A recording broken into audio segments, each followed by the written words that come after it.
কেউ যদি আপনার সামনে বিন্দুমাত্র আনকমফোর্টেবল হয়, তাকে আর ঘাঁটাবেন না।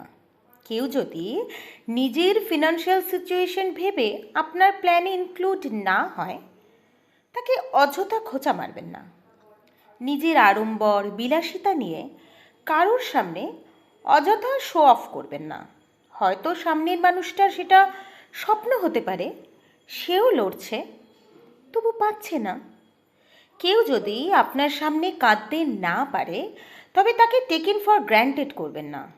আবার আবার কেউ অঝরে হেঁচকি তুলে আপনার সামনে ঝরে পড়ল, সেটাকে তার দুর্বলতা কখনোই ভাববেন না।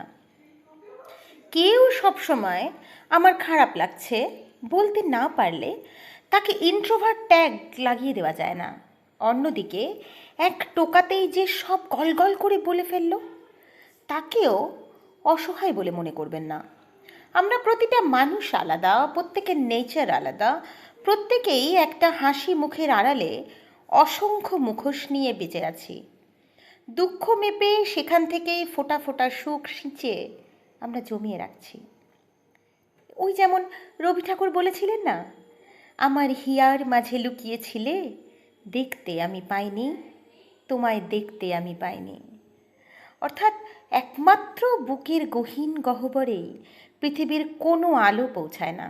তাই আমরা জানতেই পারি না আমাদের সামনের মানুষটার ভেতর ঠিক কতটা হতাশা, আক্ষেপ, কত স্বপ্ন, কত না পাওয়া মিশ্রিত আনন্দ কিংবা অন্য কোনো মানুষ লুকিয়ে আছে।